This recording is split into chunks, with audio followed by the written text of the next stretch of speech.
Hello, everyone. Welcome to Trolleyheim with your host, Rabbi Anibal. The noise that you probably hear in the background is the coffee that is almost ready. I hope you're having coffee as well.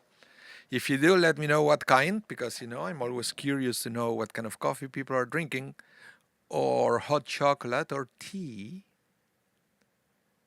But welcome, everyone. Welcome, Jerome Fomin. Said I'm breaking with tradition and having berry vine herbal tea today. Okay. Not my cup of tea. No pun intended. Uh, yeah. I'm having. Okay, I'll be right back. I need to get my cup.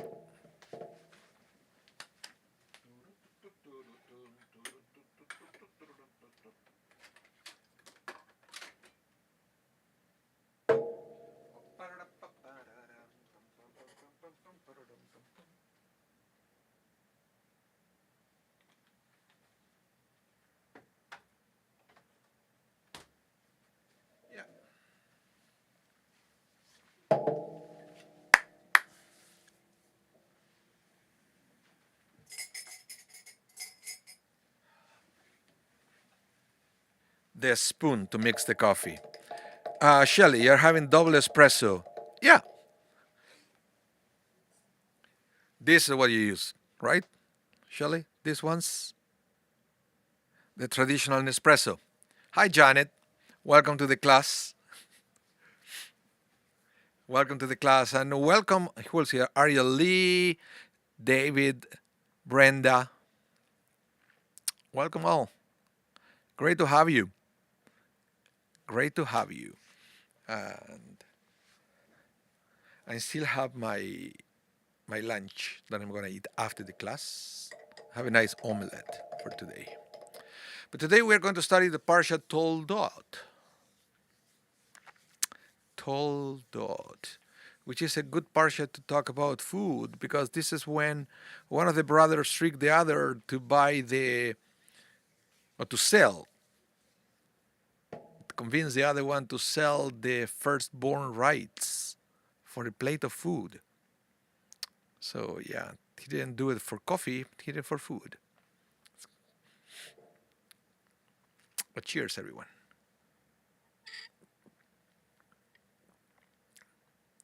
Yeah, good one. Good one. Yeah, the Parsha is about Jacob and Esau and Isaac and Rebecca.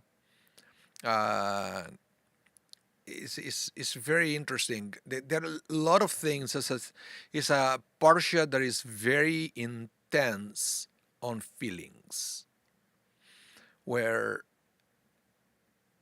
I don't know if you ever had the experience when you read the Torah, but to me, when I read this specific Torah portion, I can feel the pain on some of the characters. When Rebecca couldn't conceive, when Esau was tricked, the way he feels, the anguish. It's very well, the writing style on the Torah around those episodes is brilliant. The way it makes us feel what they felt. It is very good. Welcome, Amparo. Welcome to the class. Rabbi, that's a big cup. It's a regular espresso cup. Look.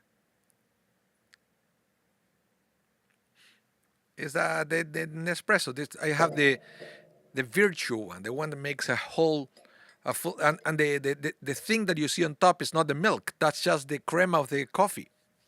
It's fantastic. It's really, really, really good.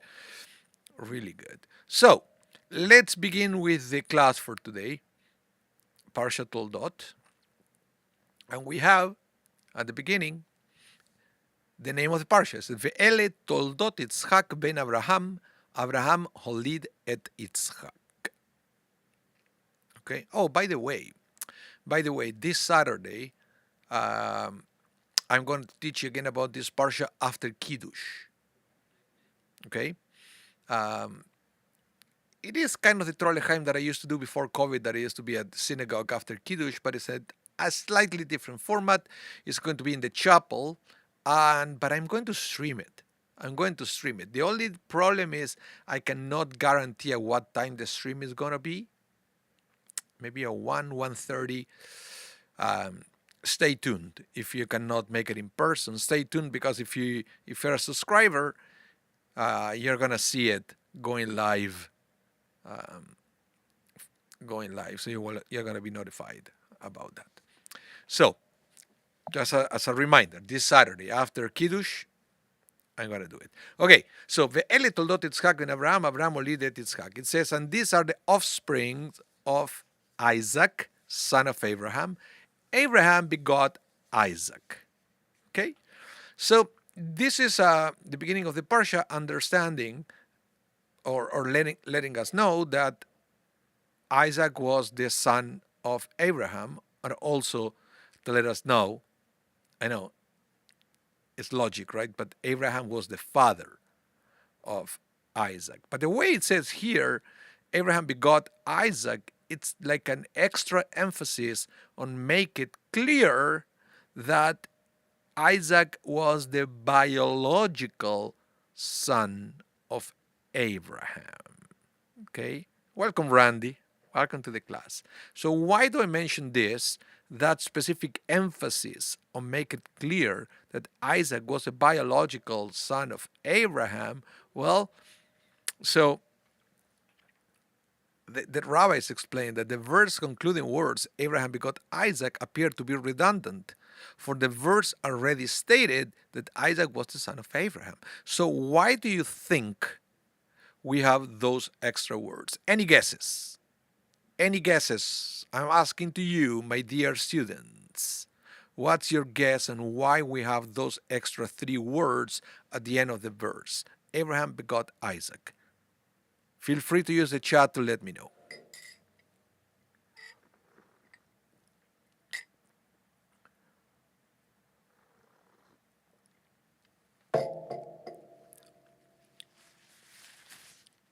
Come on. I'm pretty sure that at least Jerome and Shelley will be, and Brenda, eager to offer their opinions. So let me know. Brenda, you said there were no ancestry tests then. But why do we need the affirmation? That's the question. The rabbis asked that question. Why do we need that extra affirmation if the Torah already saying that Isaac was the son of Abraham? Right? These are the offspring of Isaac, son of Abraham. In Hebrew, is Yitzchak ben Abraham. So it made it clear there. But the Torah, or God, had the need to add those extra words. Abraham holid et Yitzchak. Abraham begot Isaac. So the question is, why? Any other taker? Before I start revealing the answer?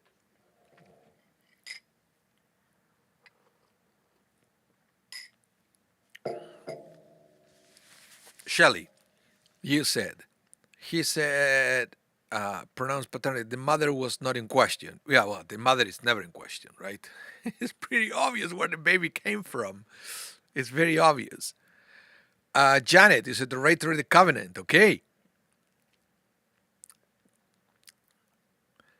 The mother was not in question. Shelley, what you said, even though I know you're laughing in your comment, you're very close of what the rabbis say here. Very close. So I'm going to go to the next slide so we can start understanding what the rabbis have to say about these 3 extra words. Okay?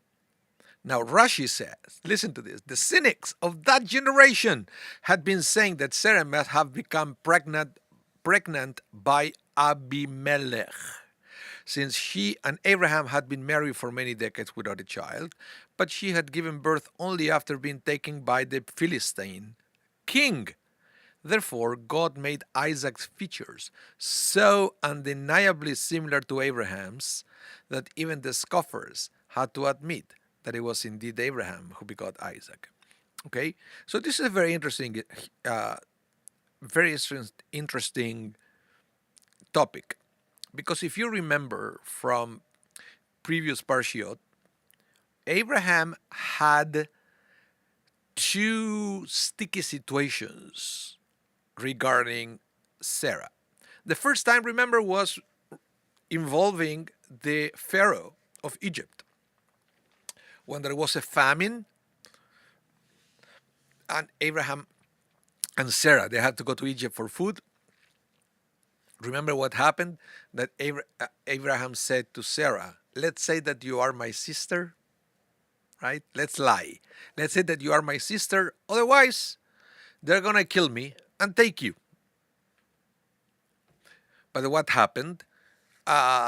Effectively, Pharaoh liked Sarah very much, and then he wanted to take her for himself. So Abraham said, no, no, no, she's my sister. Don't kill me. Don't kill me. I'm not her husband. Okay, it's just the brother. So Pharaoh took this, what he thought was an unmarried woman, and then God had to intervene to tell and let Pharaoh know that indeed Sarah was married to Abraham, and God said, but you're not allowed to do anything to Abraham. Okay, problem solved. But then again happened another time that Abraham and Sarah went to the land of the Philistines, and now Abimelech, the king of the Philistines, wanted Sarah for himself, and the tradition was, I take the woman, kill the husband.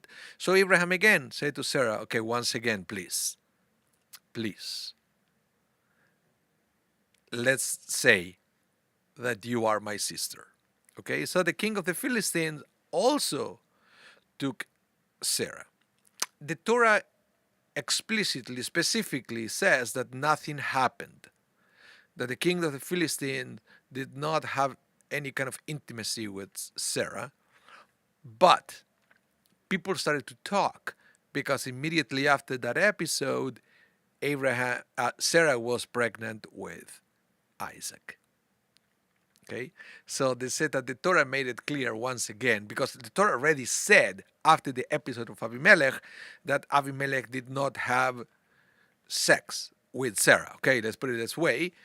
But the Torah now, the fact that it's saying the same thing, hey, Abraham is the biological father of Isaac, implies that there were doubts. Do you understand? That's what Rashi likes to do all the time. Rashi is looking for this kind of things that, unless you're paying attention, you won't see in the Torah. So Rashi will always ask, okay, why do we have these three extra words? And then Rashi connects the dots between those three extra words and the fact that the Torah already said that nothing happened between Sarah and Abimelech.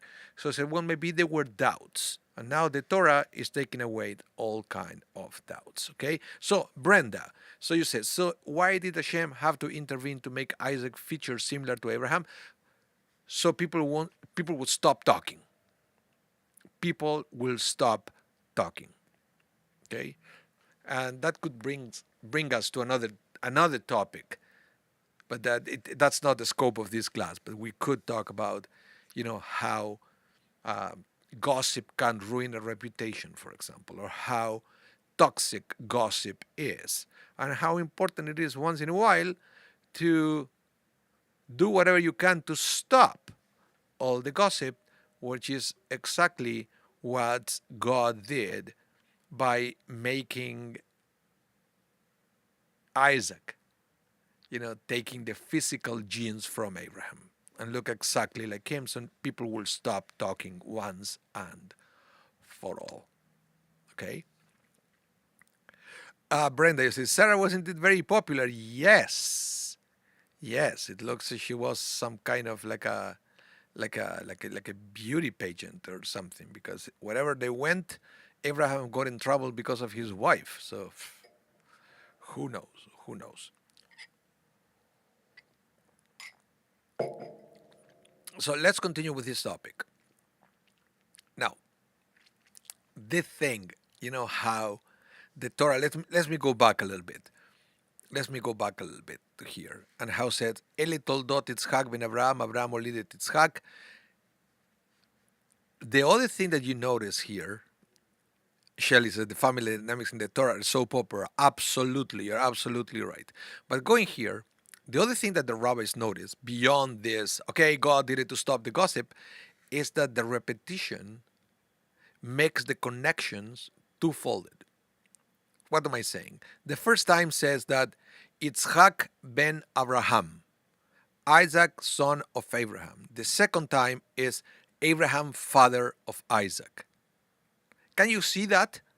That within the same verse, the Torah is presenting the relationship in both ways, right? One is the son of the other is the father of the other. It's very interesting. It's like, you can say, I am the father of somebody, and that somebody could say, no, I am the son of my father. Both say the same, but from a different perspective. It's beautiful. When you have a parental relationship, you can look at it from the perspective of the father or of the parent, or you can look at it from the perspective of the child. It's very interesting. So going back to here, the Midrash Rabbah is going to talk about these two ways relationships between parents and children, or children and parents, which is not the same. Not the same. Why? Listen to this. Before the Midrash Rabbah start talking about this is a very common methodology of Midrash Rabbah. They will never go straight into their argument explaining the text, but they usually bring a secondary text to introduce the topic, which I think is brilliant. So before Midrash Rabbah start talking about this relationship between parents and children and parents, the Midrash Rabbah presents this verse from the book of Proverbs, chapter 23, verse 24, that it says, Gil Yagil Avi Tzadik, Violet Chacham Ismach Bo. What that it says, let's read it in English. The father of the righteous will greatly rejoice, and he that begets a wise child will find happiness in him. Okay? Now, greatly rejoice, and I put it there in yellow, in Hebrew is Gil Yagil. The way in Hebrew to say something that is great is you repeat the word. You say it twice. That's why, for example, you will have the verse Tzedek Tzedek Tirdof, justice you shall pursue, but technically says justice, justice. It's a repetition, right? So it is justice, justice means, great justice or just justice. So this is the same. Gil Yagil. Gil in the sense that, when we sing Gila, the Gilarina, so it's rejoice. So Gil Yagil, greatly rejoice. So the father of a righteous will greatly rejoice. Okay? So the Midrash Rabbah will say, the double expression Gil Yagil teaches that there is a double joy when a righteous person is born to a righteous parent. Okay? So this is very interesting because it's talking about what in Judaism we call ichus. Have you ever heard the word ichus? If you have, I will give you a minute to type in the chat, what do you understand with the word ichus? If you heard about it, let me know. If you haven't heard the word ichus, if you haven't heard any Jew using the word ichus ever, just type there, never heard it. But if you have, let me know what your understanding. Ichus all the time? Nope, that's not what it is.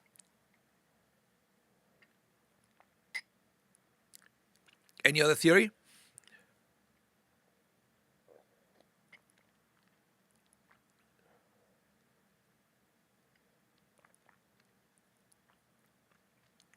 Because this is very common, especially in the Frum, in the Orthodox world, when they want to marry a child, that they want to know about the hijos of the other party, the bride or the groom. They want to know about the hijos. Jerome said inherited, okay, kind of, getting close. Shall judge in getting credit acknowledgement usually is the person who claims wants to know. Hijos means is used, the way it's used, hijos means the pedigree, ancestry, ancestry. So when there's somebody that it says, oh, that person has hijos, it means that it's coming from a distinguished family, okay? Has great ancestors. So, for example, let's say that you are the descendant of a great Hasidic Rebbe, for example. Maybe you are the great grandchild of a Hasidic Rebbe who used to be the Rosh Yeshiva in the town of so and so. Then I will say about you, oh, you have hijos.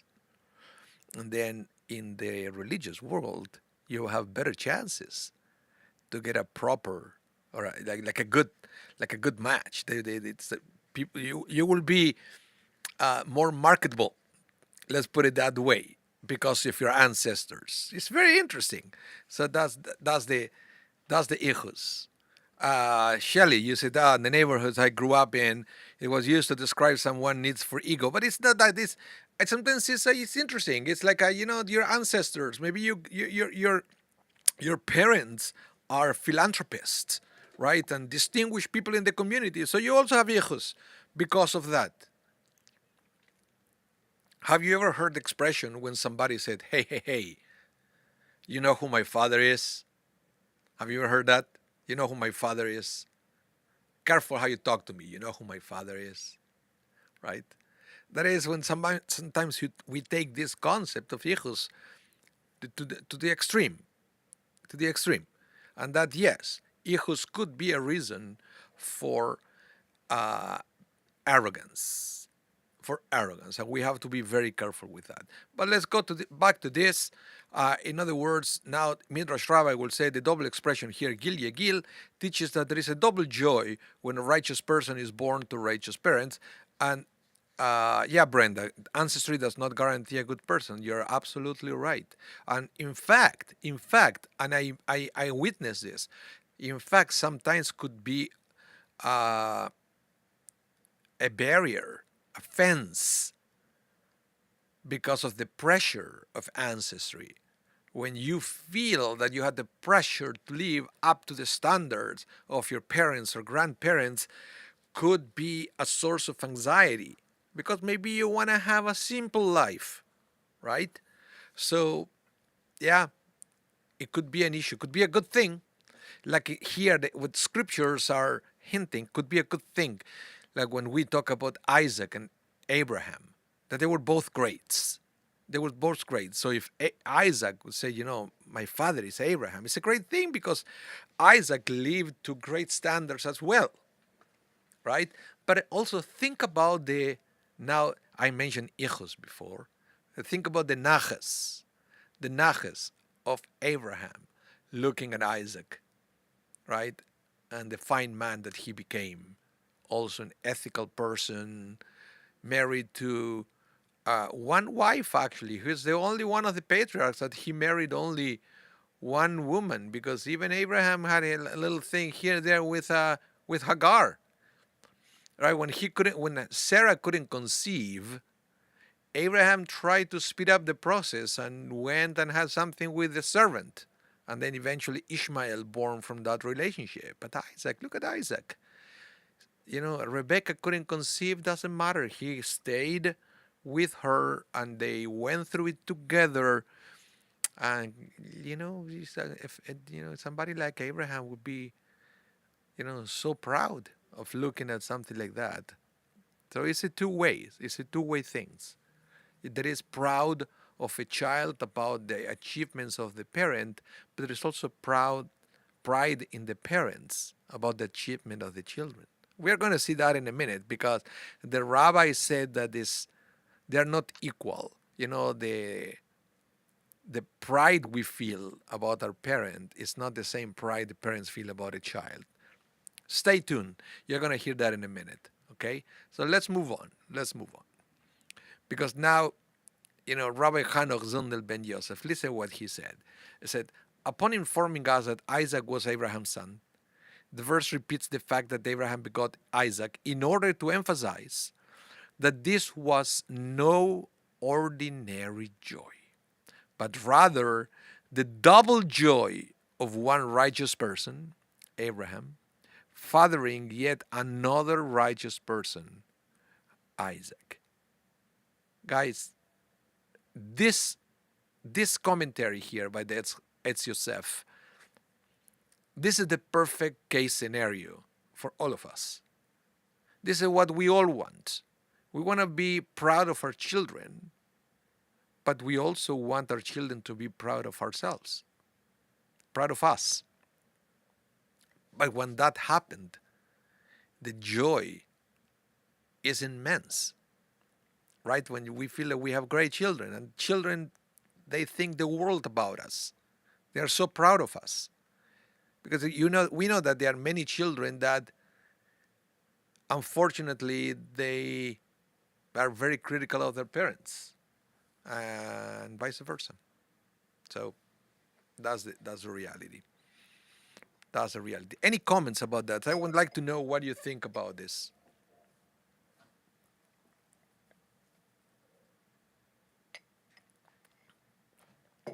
When you type in the chat, it's a great opportunity for me to have another sip of the coffee. I just finished the coffee, so I don't need any more breaks, but I still want to know your opinions about this. Any opinions about this concept? Because I'm going to keep bringing other opinions of other rabbis, but I want to know your opinions about this. Brenda, you said, and unfortunately, a lot of children are takers and not givers. Very good. So how do you feel as a parent about that, right? When you see a child that is a taker and you wish it will be a giver. I know it adds pain a little bit to the relationship. I know we love our children regardless, but we want to see, values in our children. And unfortunately, I've also seen parents that they are more concerned about the professional success of their children than the ethical success of their children. As the rabbis keep saying, this is a two-way thing here. It's a two-way thing, because what Abraham was saying is that he was proud about the ethical success of Isaac and vice versa. Isaac was proud about the ethical success of Abraham. And that's what the rabbis are trying to teach us here with this parsha. And this is a verse that we usually don't stop to think about. The first verse of the parsha, talking about the perfect case scenario in a parent and child relationship. Shelley Chochinov, you said, true enough. Sometimes the values of the parents are not worthy of the child who might be embarrassed by them. Yeah, sometimes it happens. Sometimes, you see, not every child has the blessing to have nice parents. It's a fact as well. But that shouldn't be an impediment for the children to develop a different kind of future for themselves and their own future children. This is a very interesting concept. So let's move on, and you will see what I'm talking about in a minute. Now, let's go back to Midrash Rabbah, and remember, as I mentioned, Midrash Rabbah never goes straight to the point, always takes a little detour, bringing another verse of scripture. So here, this other text of Midrash Rabbah will begin with Proverbs 17:6, that it says, children's children are the crown of the elders, and the glory of children are their fathers. Why is Midrash Rabbah bringing this? Because again, this is another verse that is talking about the twofold relationship. parents to children, children to parents. Okay? So, and Midrash Rabbah explains this by saying, listen to this, this is pure gold. It emerges from this verse, and the fathers are the crown of their children, and the children are the crown of their fathers.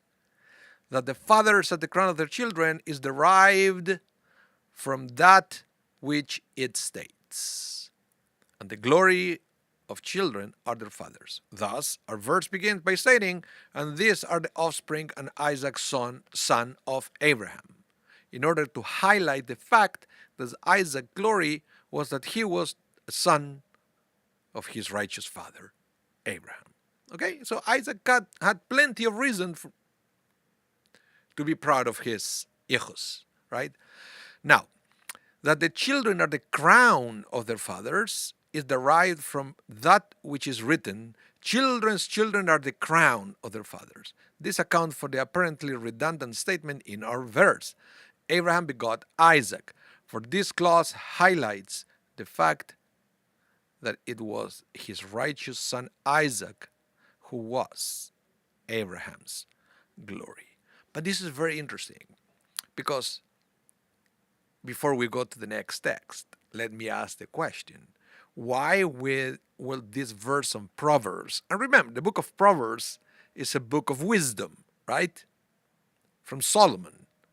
So why will it say that children's children are the crown of the elders or parents or grandparents? Okay, that's what it implies. So past generations, right? The crown. But the glory of the children are their fathers. Why wouldn't why wouldn't the verse use glory for both situations or crown for both situations? Why one is a crown and the other one is the glory? Okay? Let's try to think like Rashi here, because Rashi will find this kind of thing. That why here is his crown and why there is his glory? Why not the two are not two the same? Well, clearly not. So, but what's the difference? If you have anything to say in the chat, say it now, because next we know. I'm going to go to the next slide and all the answers are going to start to pop up. So I want to know what you think about this. What's the difference between the two relationships? Why one is a crown and the other one is a glory?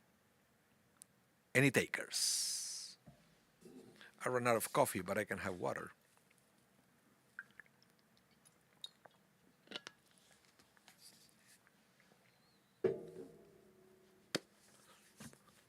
No. No one. Okay. Okay. Don't feel bad.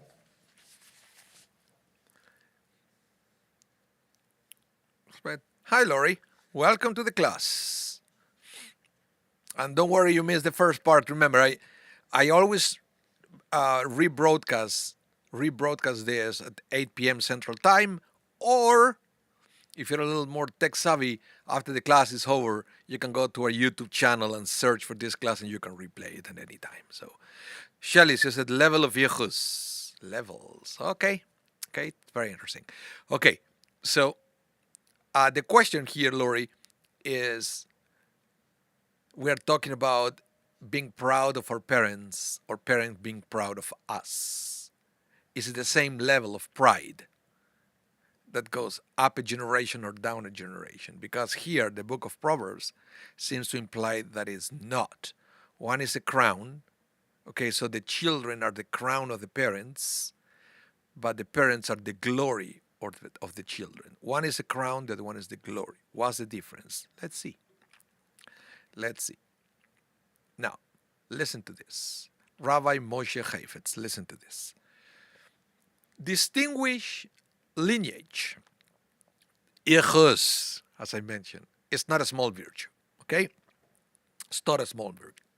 But lineage is of value only if it's mutual.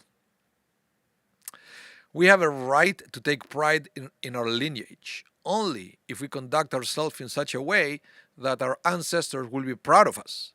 This could be illustrated with the following parable. Two people were engaged in a heated dispute. One was a meyuchas, comes from ichus, meyuchas, the descendants of great people. The other was an ordinary layman. The meyuchas declare indignantly, "You dare to dispute me? Don't you know who my father was? And my grandfather and great-grandfather throughout the generations?" His opponent parried his thrust, saying, "True, you are the heir of nobility, but your family's lineage ended with you. My lineage will begin with me." Wow.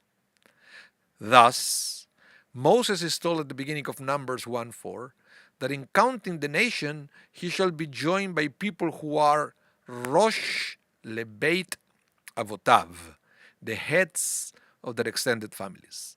Homiletically, this means that those people were the heads, the beginning of distinguished family lines. In other words, what it says here is that at the time when they just left Egypt, there was no ancestry. So these people who were the Rosh Lebeit Avotav, the heads of the families, were the one who had the potential, that's what Moses was looking at, had the potential to become a role model for future generations. And yes, it is okay. It is okay to take pride in the achievements of our parents and grandparents, but it's more important for us to become a role model for our own children. And by doing that is when our parents and grandparents are proud of us. When they see that we are planting a seed into the future generations, that brings a lot of joy, a lot of happiness, because they feel that when they raised us, they did something right. Right? Yes. Naches, Lori said Naches means family pride. Yes, Naches is pride in general, the joy that comes from it. Yeah. Jerome, you said crown is the final result of the process. And Randy, you said must live up to the lineage, not use it for ego. Correct. Absolutely correct. Yeah. And that's very important for us to understand. So listen to this. What Rabbeinu Behaye said, this is also beautiful. He says, I see the verse as indicating the merits each one can enjoy from the righteous behavior of the other. This is why King Solomon, this is now Rabbeinu Behaye is going back to the verse on Proverbs, right? That was written by King Solomon. That's why he said, this is why King Solomon. Okay, remember the verse I just read that's talking about the crown and the glory. So this is why King Solomon described the children or grandchildren as the crown of their fathers, while describing the father as he was just the glory of their children, which implies a less significant benefit than the former. The Talmud teaches that the father can be aided and saved by the merits of his son, but not vice versa. What is this? Before I continue, this is why when somebody dies, the children come to synagogue to recite the Kaddish. Because the Kaddish, there is a beautiful midrash that I say when we die, we go to heaven and we have to endure the divine trial. We present, we stand the trial and we bring with us all our good deeds and all the acts of chesed that we did during our lives and all the mitzvot that we fulfill and so forth. That is standing in front of the divine tribunal. And then the accuser will say, well, do you have anything else to say in your favor? And then we'll say, well, I know that I cannot do anything else because I died, right? But look at my children. They are still doing things the way I taught them. So those merits still also belong to me. And one of the signature is the Kaddish. And that's why the Kaddish is called, I know that, in this day when, a partner die, or a brother die, or a child die, we come and recite Kaddish, but technically the Kaddish is called Kaddish Yatom. Yatom means orphan.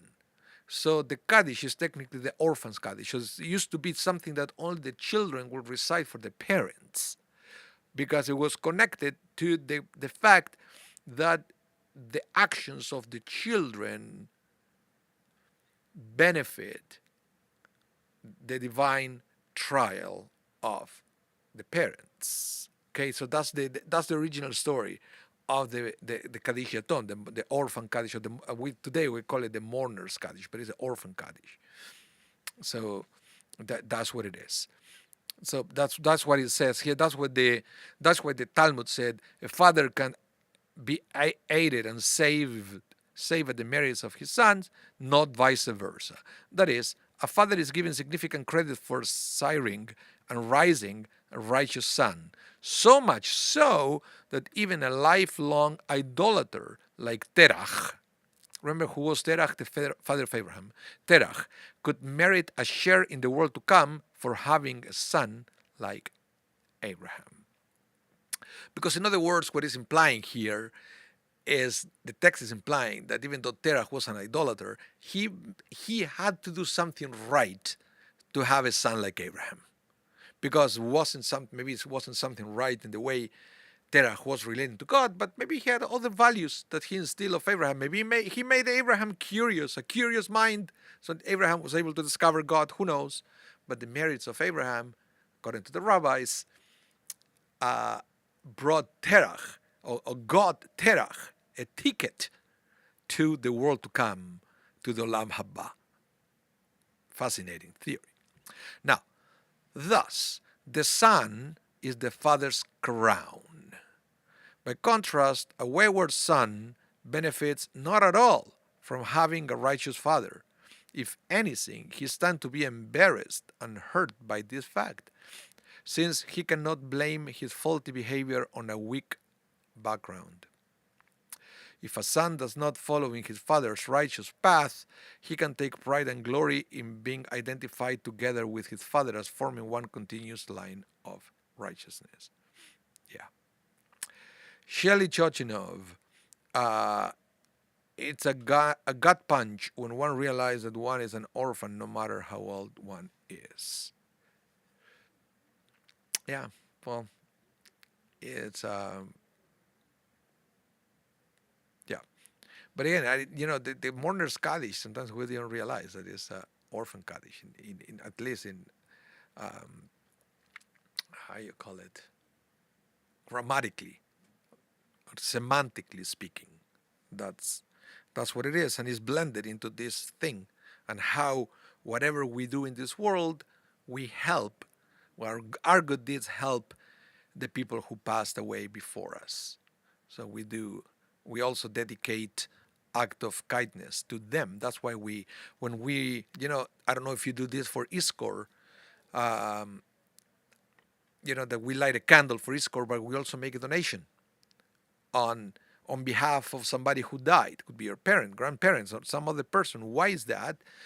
Because we are technically doing or making an act of kindness on their behalf. They cannot do it anymore. So we do it for them. That's why the donation that we make during Iskor, because we have the power to help the previous generations who passed away. And that is also coming from this verse, which I think is fascinating, but it's telling us about our responsibilities as children, is to make our parents proud. Is to make our parents proud. And that could means that, for example, if your parents weren't stellar, it could means, well, I can do better. And that also make them proud, because sometimes they already passed away and now they're in a place where they realize their mistakes, right? Once we die, we know the truth. Once we die, we know the truth. But they cannot do anything to correct it now. It's too late. It's too late.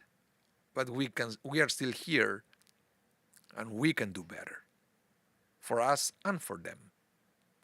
And it's a beautiful thing that, sometimes we didn't get something from a previous generation, but we can be sure that we are going to be the one providing what we didn't get to our own children and grandchildren. And this is something that we can learn from this parsha. Okay? Yeah. So let's continue with this, because I have a new text for you. And it's something beautiful that happened in this parsha between Isaac and Rebekah. Because, after we learn at the beginning of the parsha that Isaac was the son of Abraham, the Torah will say that Isaac also had something that it was also in common with his father, that is, his wife could not conceive. Remember, Abraham had the same issue with Sarah. And now Isaac will have the same issue with Rebekah.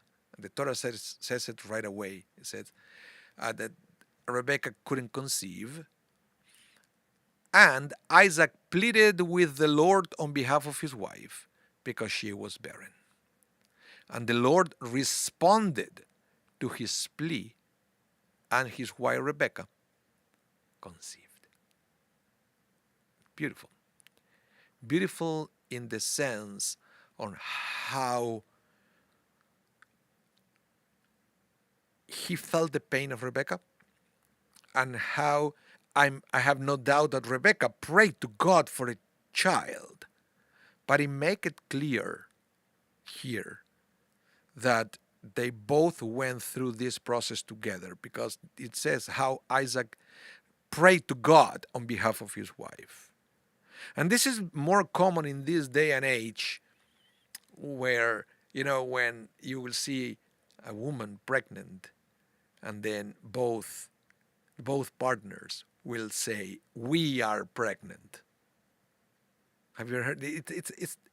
I don't remember hearing this from my parents' generation, for example. Oh, she is pregnant. But now it's very common, and this is a good thing. We say we are pregnant, and we are together on this thing. It's not a woman thing. We are together in the process. So Rebekah was barren, but they were both barren technically, because they were both deprived from a child. So they both prayed to have a child, and what is implied in this verse is that, again, as I mentioned, I have no doubt that Rebekah prayed to God, but nothing happened until Isaac prayed, making it clear that they were both together expecting a child, that it wasn't just a Rebekah thing. Can you see this? That the Torah make this connection? That Rebekah was praying for a child, but nothing happened until Isaac and Rebekah were in this together. And that's when she became pregnant and conceived. Brenda says, why is assumed that Rebekah couldn't conceive and Isaac not being able to deliver? It just, there's no assumption here. It's no assumption. I mean, except that the Torah explicitly says that she was barren. Otherwise, without the Torah saying it, we couldn't tell. Because it's not that Isaac had another child somewhere else, like Abraham, for example. Because in Abraham, because he had Ishmael with Hagar, then he could deliver, right? But with Isaac, we wouldn't know. But the Torah made it clear, but stating she was barren. Okay?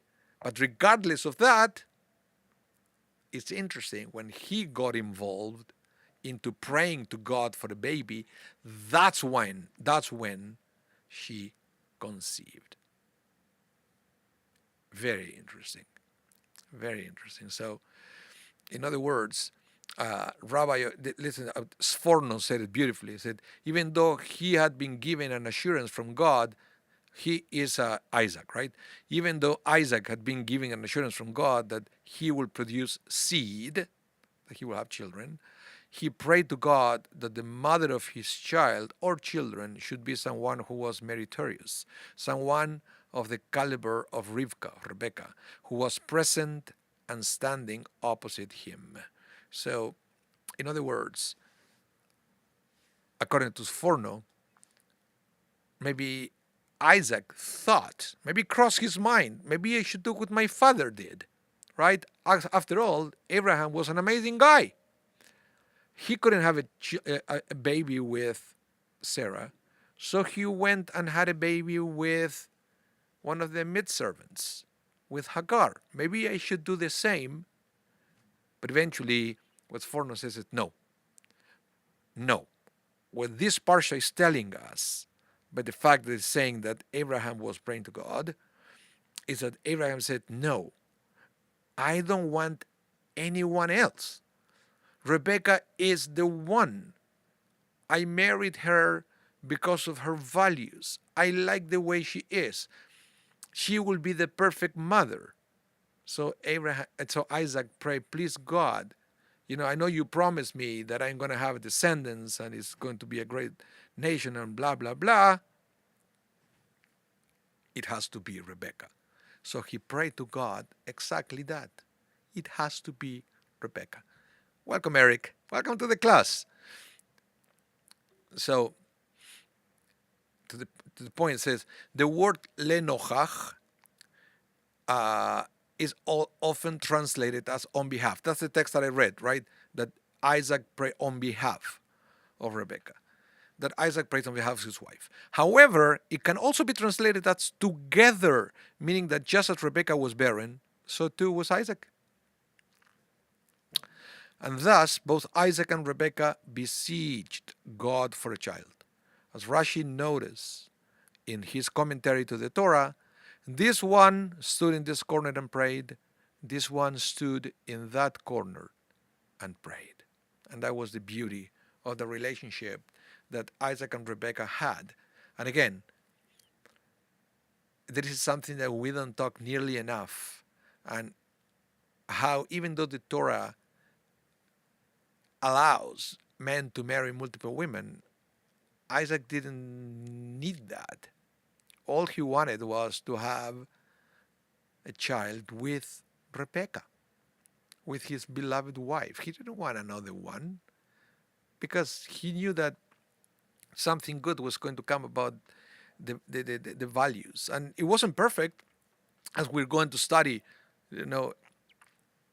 later on the Parsha, that Jacob and Esau, right? They gave their headaches to the parents, but at the end of the day, it was Rebecca's intervention who prevented Isaac to give a blessing to the wrong child. So Isaac was right to say it has to be Rebecca. So they both prayed together to have a child, and it was a beautiful thing. So, yeah, this is what I wanted to teach you guys. And as I mentioned,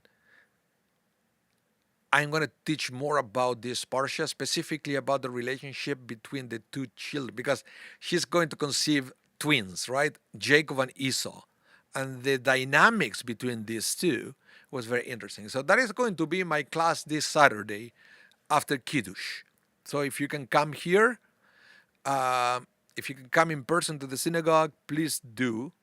Please do. If you cannot come in person, it's going to be streamed. I like streaming things. So it's going to be at what time? Let me see here. I'm checking here the calendar. I don't remember at what time it's going to be.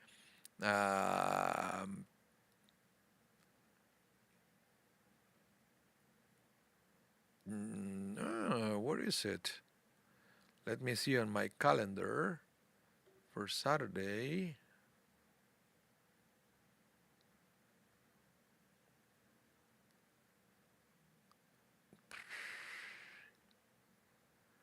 Well, it doesn't say it in the calendar. But Trust me, we have. I can't remember if it's at 1 or 1:30 that we are having the class after the service. Yep. Yeah. It's 1-ish. I think it was 1 or 1:30. Yeah, I know this after Kiddush. Um, and there was an email going on. Um,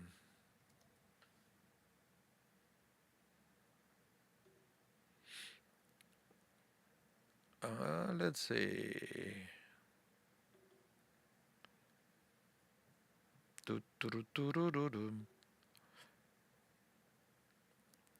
Oh, Kiddush Club. 1:15. 1:15. Ha! Found it. 1:15, guys. So remember, 1:15, I'm going to teach more about this parsha. So whatever you can to come in person, otherwise it's going to be streamed. So we're going to continue with the next topic of this parsha, which is the life of Jacob and Esau and the connection between them and the tradition of bar mitzvah. Huh! Stay tuned. You will see that on Saturday. Thank you, everyone, for coming out. If you missed any part of this class, don't worry. Don't worry.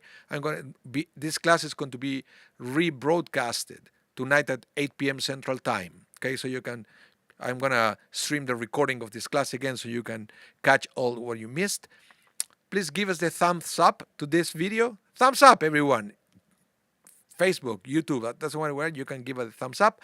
And if you haven't done so, please subscribe to our channels and then hit the bell so you're going to be notified every time we go live or every time we upload a video to our channels. Okay? Thank you again. Have a wonderful rest of your day. Stay safe. Hope to see you soon. Bye, everyone.